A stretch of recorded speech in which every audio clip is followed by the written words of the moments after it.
Assalamualaikum warahmatullahi wabarakatuh dan selamat pagi. Bagaimana kabarnya hari ini anak-anak? Masih ingat yel-yelnya ya? Ketika ibu menanyakan kabar, kalian menjawab, "Aku sehat, aku hebat, yes." Ibu harap kalian selalu dalam keadaan sehat dan tetap semangat dalam melaksanakan pembelajaran daring di rumah. Hari ini kita memasuki tema 1, subtema 1, pembelajaran ke-6. Adapun tujuan pembelajaran kita pada hari ini yang pertama, siswa dapat menjelaskan makna ungkapan tersebut dalam kalimat yang santun. Yang kedua, siswa dapat menceritakan pengalaman menerapkan sila keempat dan kelima Pancasila di rumah dengan benar. Yang ketiga, siswa dapat menyebutkan nilai tempat ratusan, puluhan, dan satuan bilangan 3 angka dengan teliti.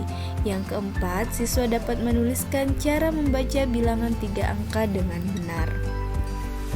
Langsung saja kita memasuki materi kita pada hari ini. Sikap saling menghargai diperlukan untuk menjaga kerukunan di rumah.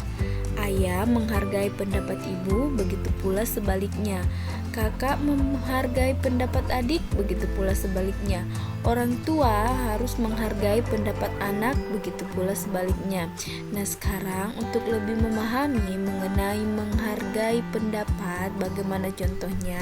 Silahkan kalian baca percakapan berikut, kemudian kalian pahami maksud dari percakapan berikut. Sebelum kalian membaca percakapan berikut, terlebih dahulu kalian mendengarkan ibu membacakan percakapannya ya. Hari Minggu nanti kita akan berwisata. Kalian ingin pergi kemana? Aku ingin pergi ke kebun binatang. Bagaimana kalau ke pegunungan saja? Wah, ada 2 pendapat nih. Mana yang akan kita pilih? Liburan kali ini saya ingin ke kebun binatang. Mari kita ambil jalan tengah. Ada yang mau mengajukan usul? Begini saja, saya punya usul. Liburan kali ini kita pergi ke kebun binatang. Liburan selanjutnya kita pergi ke pegunungan. Kakak baik sekali. Maaf ya kak, aku sudah bicara terlalu keras tadi. Baik, aku setuju. Itulah manfaatnya kalau persoalan diselesaikan dengan kepala dingin. Kalian memang anak-anak yang hebat. Nah, jadi anak-anakku sudah dengar percakapannya. Nah, kalau kalian sudah dengar, silahkan kalian baca kembali agar kalian lebih memahami isi dari percakapan berikut ya. Nah, setelah anak-anakku mendengarkan dan membaca sendiri percakapan yang tadi, mari kita sama-sama menjawab pertanyaan yang akan kita jawab berdasarkan isi percakapan dengan bahasa kita sendiri ya. Mari kita mencoba menjawabnya anak-anak. Untuk pertanyaan nomor 1, apa yang sedang dibicarakan dalam percakapan itu? Tentu anak-anakku sudah tahu ya, kira-kira jawabannya apa nak? Nah, percakapan itu membicarakan tentang rencana untuk berwisata. Pertanyaan nomor 2, kapan rencana wisata dilaksanakan? Jawabannya pada hari Minggu ya. Pertanyaan nomor 3, siapa yang mengusulkan tujuan wisata? Mutiara dan Udin. Pertanyaan nomor 4, kemana Udin ingin berwisata? Ke kebun binatang. Nomor 5, kemana Mutiara ingin berwisata? Pegunungan. Jadi Udin dan Mutiara ini memiliki tujuan yang untuk berwisata yang berbeda ya. Udin ingin ke kebun binatang, sedangkan Mutiara ingin ke pegunungan. Pertanyaan nomor 4, mengapa keputusan tujuan wisata dapat diambil dengan baik? Kira-kira kenapa? Ya, karena saling menghargai pendapat dan diselesaikan dengan kepala dingin. Untuk soal nomor 7, menurut pendapatmu, kejadian di dalam keluarga itu menerapkan sila keberapa Pancasila? Ada 2 sila yang diterapkan dalam percakapan ini ya, yaitu menerapkan sila keempat dan kelima. Kemudian untuk pertanyaan nomor 8, apakah ayah memberi kesempatan kepada anak-anaknya untuk menentukan tujuan wisatanya secara adil? Nah, iya, ayah memberi kesempatan secara adil. Ayah tidak membeda-bedakan ketika ayah sudah mendengar Ketika ayah sudah mendengar pendapat dari Udin ingin berwisata kemana, ayah juga memberi kesempatan kepada Mutiara untuk menyampaikan pendapatnya dia ingin berwisata kemana ya. Untuk nomor 9, menurut pendapatmu peristiwa ini merupakan penerapan sila keberapa Pancasila? Ini merupakan penerapan sila kelima Pancasila. Jadi dalam percakapan tersebut ada 2 sila yang diterapkan. Yang pertama sila keempat, yaitu mereka menerapkan dengan cara menghargai pendapat masing-masing anggota keluarga. Dan untuk penerapan sila kelima, yaitu ayah memberi kesempatan kepada Mutiara dan Udin secara adil untuk mengemukakan pendapat dari mereka ya. Sampai sini sudah paham ya nak? Ingat ya, bunyi sila keempat apa? Nah, ada yang tahu bunyinya? Anak-anakku tentu sudah tahu ya. Semua anak-anak yang hebat. Ayo, siapa yang bisa menyebutkan apa bunyi sila keempat? Iya, jadi bunyinya adalah kerakyatan yang dipimpin oleh hikmat kebijaksanaan dalam permusyawaratan perwakilan. Simbolnya yaitu kepala banteng. Untuk sila kelima, bunyinya adalah apa anak-anak? Oke, anak-anak yang hebat ya. Bunyinya adalah keadilan sosial bagi seluruh rakyat Indonesia dengan simbol padi dan kapas. Luar biasa ya nak. Kemudian setelah kalian membaca percakapan tadi, setelah kalian juga mendengarkan ibu membacakan percakapannya, kira-kira ada tidak ya ungkapan yang terdapat di dalam percakapan itu? Nah, tentu ada ya nak. Di dalam percakapan terdapat 2 ungkapan. Ada ungkapan jalan tengah dan kepala dingin. Nah, jalan tengah ini artinya jalan terbaik atau jalan damai saat menyelesaikan masalah. Kemudian kepala dingin artinya tenang atau sabar. Jadi sampai sini sudah paham ya nak arti dari ungkapan jalan tengah dan kepala dingin. Nah, selanjutnya, hidup rukun di rumah membuat suasana tenang dan damai. Kenapa ya hidup rukun itu membuat suasana tenang dan damai? Iya, karena hidup rukun maka orang akan merasa tenang karena tidak ada pertengkaran, tidak ada perselisihan, maka suasana akan selalu sejuk, terlalu damai.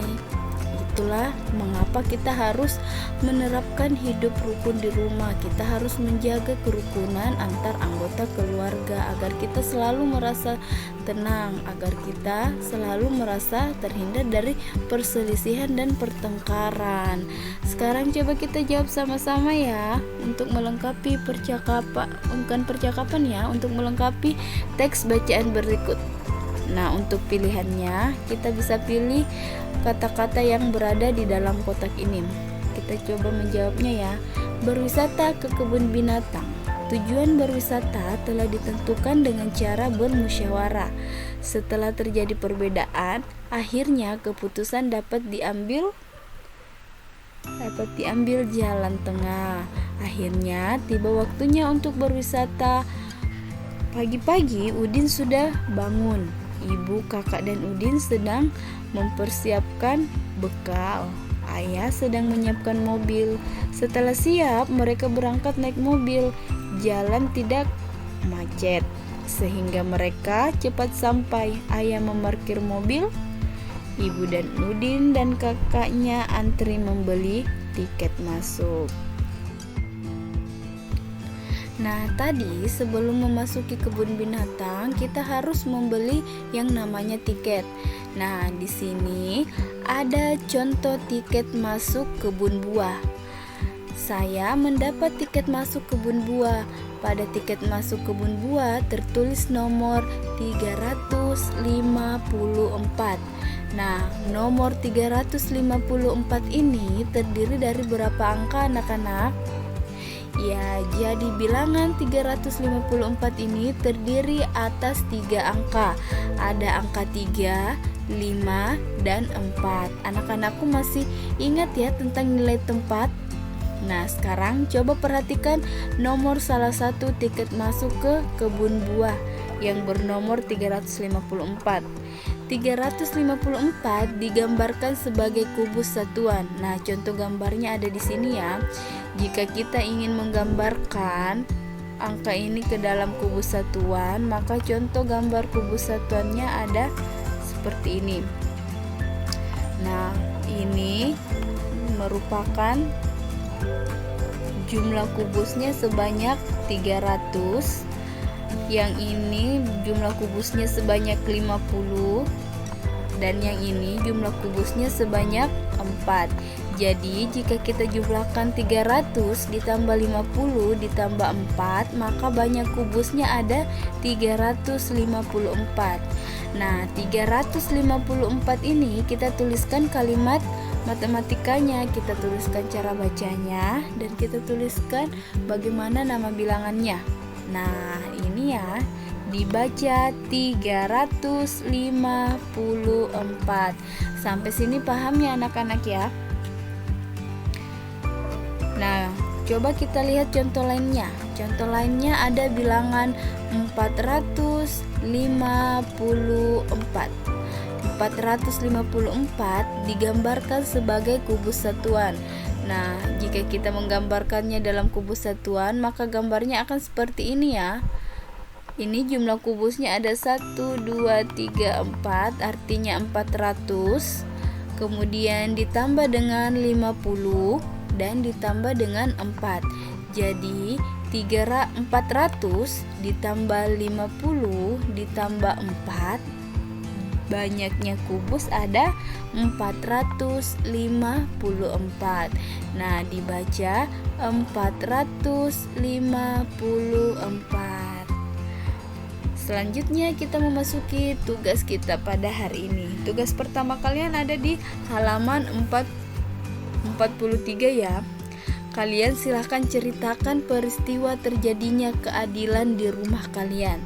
Nah, untuk mengetahui peristiwa keadilan yang ada di rumah kalian, kalian silahkan diskusikan dengan orang tua, dengan kakak atau wali kalian di rumah. Kira-kira peristiwa apa yang pernah terjadi di rumahmu yang menunjukkan terjadinya keadilan di rumah kalian.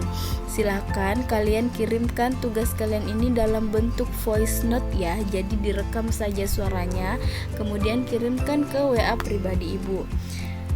Tugas kedua kalian ada di halaman 46. Tugas keduanya, kalian silahkan tuliskan lambang bilangan berikut dengan kata-kata. Jadi contohnya kalian harus menuliskan cara bacanya ya. Contoh 675. Jadi tuliskan cara bacanya seperti contoh yang tadi. Nah, anak-anakku, jika ada yang kurang dipahami atau ada yang ingin ditanyakan, silahkan kalian WA ibu secara pribadi, maka ibu akan menjelaskan atau ibu akan menjawab pertanyaan kalian jika kalian kurang memahami atau memang ada yang perlu ditanyakan ya nak. Materi kita cukup sampai di sini. Ibu harap anak-anakku terus semangat dalam melakukan pembelajaran daring. Jangan lupa ucapkan terima kasih kepada ayah dan ibu atau wali kalian yang telah mendampingi kalian belajar di rumah. Sekian dan terima kasih. Assalamualaikum warahmatullahi wabarakatuh.